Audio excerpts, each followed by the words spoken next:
మైథిలి బాబు కోసం తెచ్చిన డ్రెస్ చూస్తూ, చీప్ రకం డ్రెస్సులు వేసుకోవడానికి నా కొడుకు ఈవిడలాగా మిడిల్ క్లాస్ కాదు, కోట్ల ఆస్తులకు వారసుడైన ఈ కళ్యాణ్కి పుట్టినవాడు అంటాడు గొప్పగా. మనవడి మాటలకు అనసూయం గారు జరగబోయే తలుచుకొని బాధపడుతుంటే, ఆర్య అర్జున్ చెవి దగ్గరికి వచ్చి, వీడేమిట్రా ఈ లాస్ట్ మినిట్లో కూడా ఇలా రెచ్చిపోతున్నాడు అని అంటాడు. మరికొద్ది క్షణాల్లో వీడిని చూసి జాలిపడాలో బాధపడాలో అర్థం కావట్లేదు ఆర్య అంటాడు అర్జున్. కళ్యాణ్ అంతే పొగరు చూపిస్తూ, నా కొడుక్కి ఇంత రేటు తక్కువ బట్టలు వేసుకునే కర్మ పట్టలేదు అంటాడు. ఉయ్యాలో ఉన్న అశ్వథ్ కూడా కళ్యాణ్ మాటలకు విర్రవీగుతూ నవ్వుతుంటాడు. అర్జున్ నవ్వుతున్న హైబ్రిడ్ బాయ్ని చూస్తూ, లాయర్ని రానివ్వు, నీకు నీ అయ్యకి ఉంటుందిలే అని అనుకుంటాడు.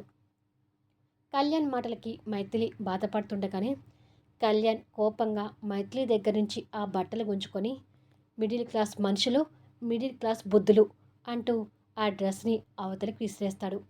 ఆ డ్రెస్ కరెక్ట్గా ఆస్తుల పేపర్స్తో వస్తున్న లాయర్ కాళ్ళ దగ్గర పడుతుంది.